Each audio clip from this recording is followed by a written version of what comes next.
मैं दो तीन बीजेपी के, सुनो, मैं बीजेपी के 2-3 एमपी को जानता हूं, मेरे फोन पे मैसेज आ रहे हैं। मैं 2-3 बीजेपी के, सुनो, मैं बीजेपी के 2-3 एमपी को जानता हूं, मेरे फोन पे। कुछ दिन पहले हमने बिहार में ये वोट अधिकार यात्रा शुरू की।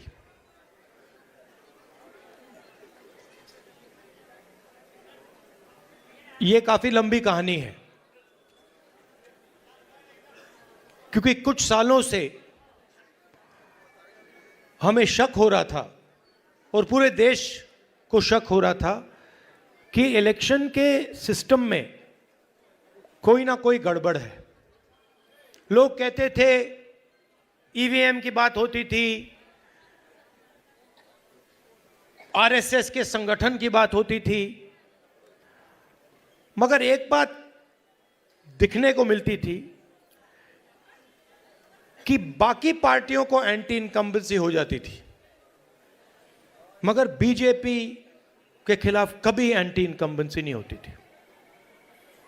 बीजेपी 1 बार, 2 बार, 3 बार, 4 बार, एक के बाद एक चुनाव जीती जाती थी। तो अजीब सा लगता था, मगर हम खुलकर नहीं कह सकते थे क्योंकि सबूत नहीं था। महाराष्ट्र में हमें सबूत मिला। सबूत क्या था? लोकसभा का चुनाव हमारा गठबंधन जीतता है, स्वीप करता है। 4 महीने बाद उसी प्रदेश में, उसी महाराष्ट्र में वही पार्टियां लड़ती हैं। हमारा गठबंधन बीजेपी के गठबंधन के खिलाफ लड़ता है। हमारे गठबंधन का एक भी वोट कम नहीं होता। जितने हमें लोकसभा में मिले उतने हमें विधानसभा में मिले, मगर बीजेपी का वोट बढ़ जाता है। अजीब सी बात है। हमने देखा, पता लगाया, लोकसभा के बाद तकरीबन 1 करोड़ नए वोटर, 1 करोड़ नए वोटर इलेक्शन कमीशन ने लिस्ट में डाले।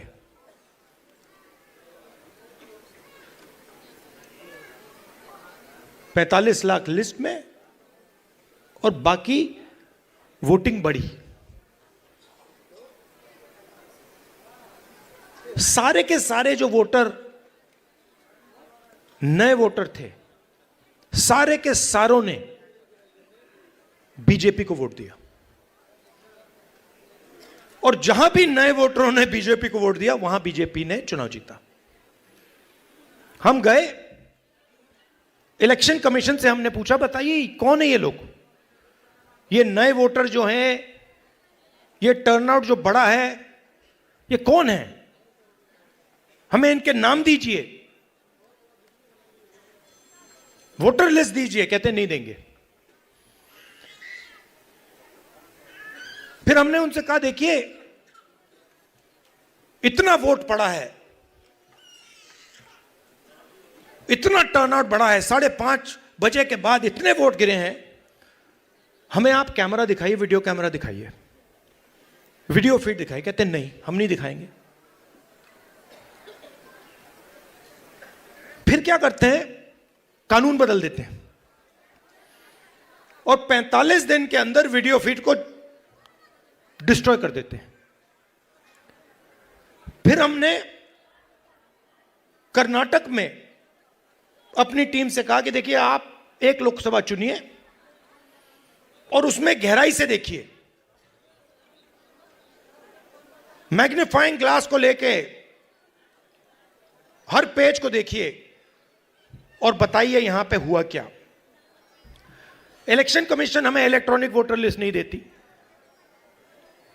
तो 8-10 फुट ऊंची बोरी कागजों की, 200-300 किलो की, हमारे 40 लड़कों ने 4 महीने 16 घंटे काम किया। वोटर लिस्ट में एक फोटो को लाखों फोटो से मिलाया, एक नाम को लाखों नामों से मिलाया, एक एड्रेस को बाकी एड्रेसेस से मिलाया और सच्चाई निकली। सच्चाई क्या थी? सच्चाई थी कि 7 सीटें हैं बेंगलोर सेंट्रल में, 6 कांग्रेस पार्टी जीतती है।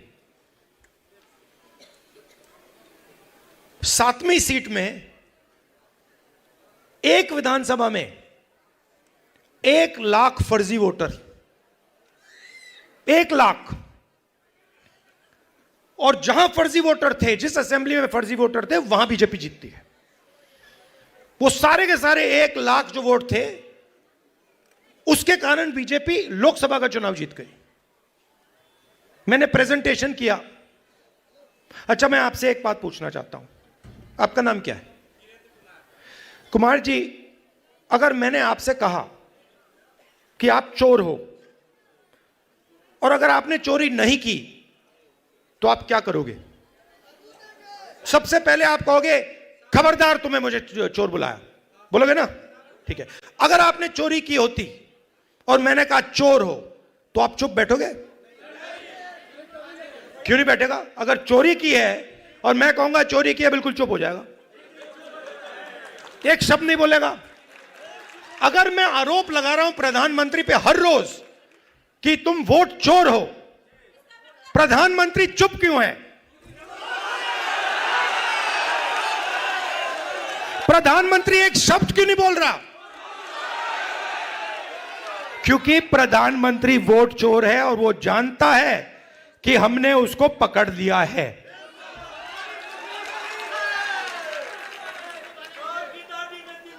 देखिए, मैं आपको एक बात बताता हूं।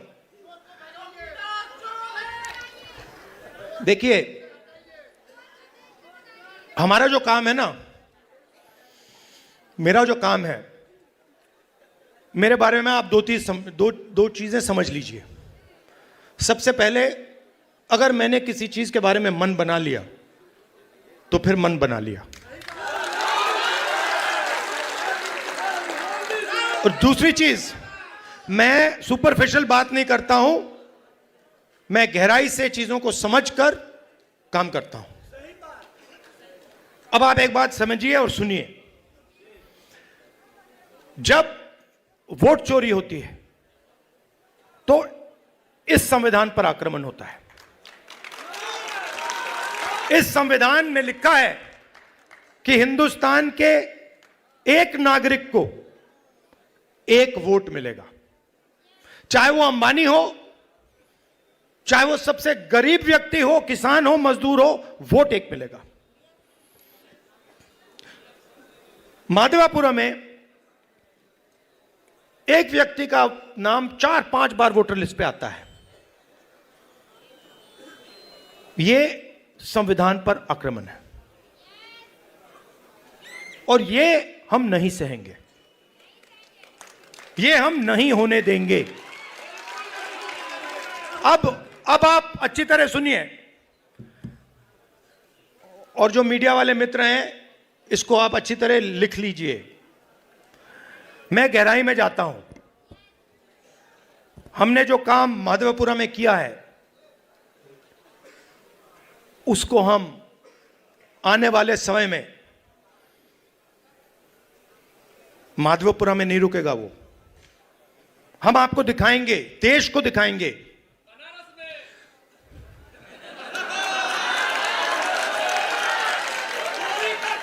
मोदी जी, मैं आपको बता रहा हूं, मोदी जी डरे हुए हैं, क्योंकि मोदी जी को बात समझ आ गई है कि अब चोरी पकड़ी गई है और अब वो भाग नहीं सकते हैं। हम आपको दिखाएंगे कि सिर्फ माधवपुरा में चोरी नहीं हुई है, लोकसभा में चोरी हुई है, हरियाणा में चोरी हुई है, महाराष्ट्र में चोरी हुई है, मध्य प्रदेश में चोरी हुई है, और अब ये बिहार में चोरी करने की कोशिश कर रहे हैं। और बिहार की जनता ने इनको हिला के रख दिया है, हिला के रख दिया है।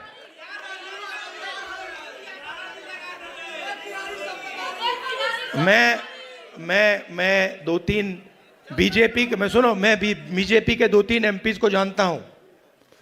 मेरे फोन पे मैसेज आ रहे हैं, आप प्रधानमंत्री को वोट चोर मत कहिए। तो कैसे मत कहूं भाई, है तो कहना पड़ेगा। अब ये तीर जाके सीधी टारगेट पे लगेगी। तो आपके गांव के बच्चे, यहां पे तो भैया 6-6 साल के बच्चे बोल रहे हैं वोट चोर वोट चोर वोट चोर, नारा बन गया है। और जो बिहार में शुरू होता है वो पूरे देश में फैलता है, वो रुकता नहीं है। आपने चंपारण में अंग्रेजों से लड़ाई शुरू कर दी, पूरे देश से उनको मिटा के हटा दिया। ये कॉन्स्टिट्यूशन की लड़ाई शुरू कहां हुई थी? चंपारण में ही तो हुई थी, वहीं तो हुई थी। अब इसका लक्ष्य क्या है? ये वोट चोर और संविधान को मिटाना, खत्म क्यों करना चाहते हैं, मैं आपको बताता हूं। तेजस्वी जी ने बात की, देखिए हमें बैलेंस चाहिए, बैलेंस चाहिए। मतलब इस देश में अगर एक व्यक्ति को एक वोट मिलता है तो भागीदारी सबको मिलनी चाहिए। और जब हम हिंदुस्तान की संस्थाओं को देखते हैं, और इस बात को पहले मैं इतनी गहराई से नहीं समझता था जितनी आज मैं समझता हूं, जब हम हिंदुस्तान के इंस्टीट्यूशंस को, संस्थाओं को देखते हैं, और कोई भी इंस्टीट्यूशन चुन लो, कॉर्पोरेट इंडिया देख लो,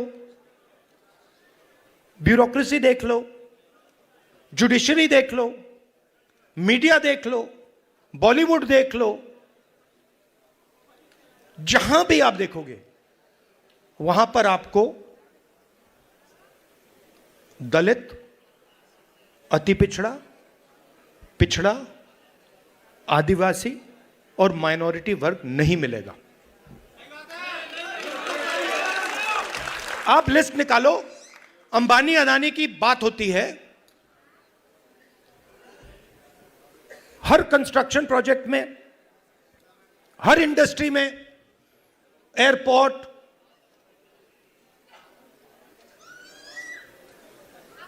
जमीन, solar power, wind power, petrol, diesel, सब में इनके नाम सुनाई देते हैं। 500 हिंदुस्तान की सबसे बड़ी कंपनियां हैं। मैं आपसे आज पूछना चाहता हूं, इन 500 में दलित, आदिवासी, पिछड़ा, अति पिछड़ा वर्ग के कितने मालिक हैं? मतलब हिंदुस्तान की पूरी इकोनॉमी में 90% तो है ही नहीं, 90% है ही नहीं। आप जाते हो प्राइवेट अस्पताल में, जाते हो, सरकार का काम आपके स्वास्थ्य और शिक्षा का देखभाल करने का होता है। ये बिजनेसमैन का काम नहीं होता है, ये सरकार का काम होता है।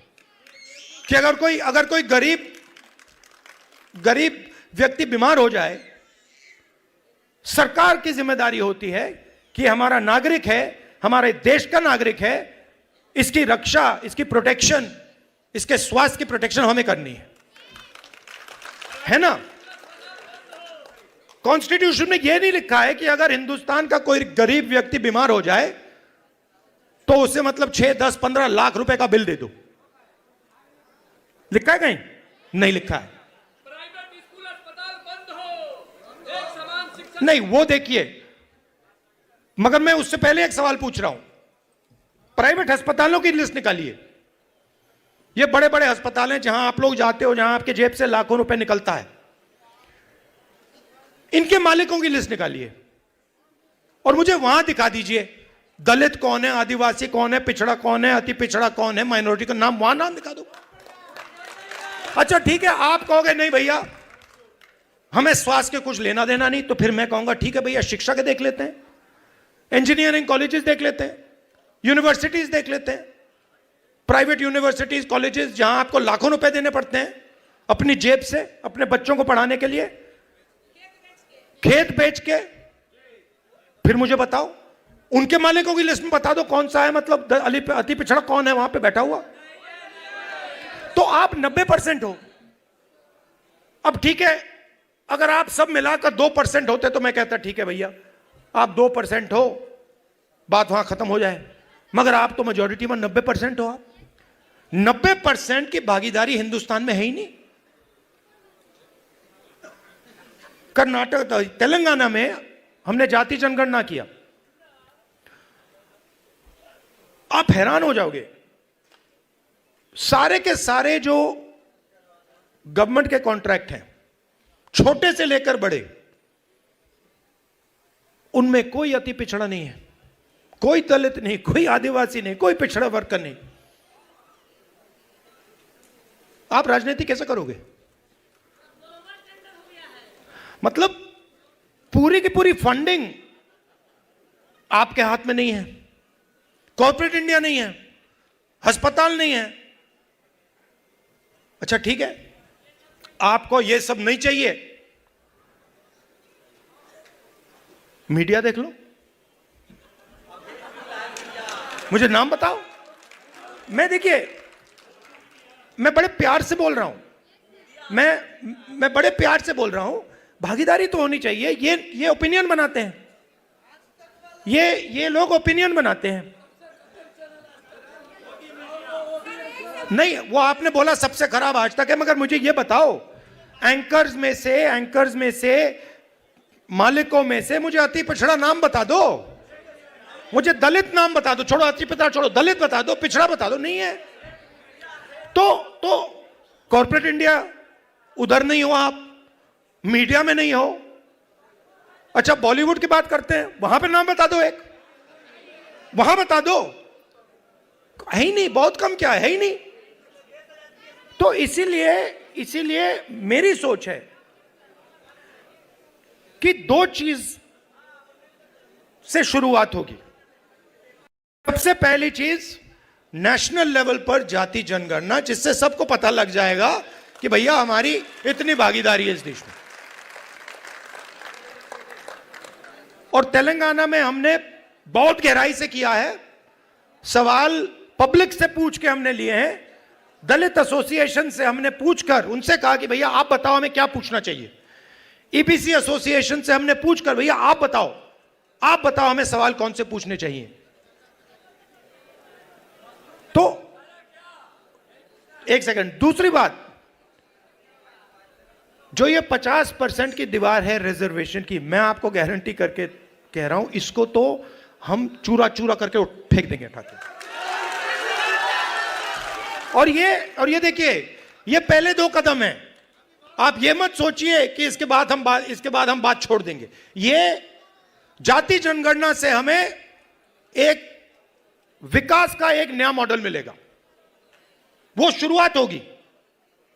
मगर हमारा लक्ष्य है कि देश में बैलेंस होना चाहिए, सब लोगों को इस देश में जगह मिलनी चाहिए, कोई भी हो,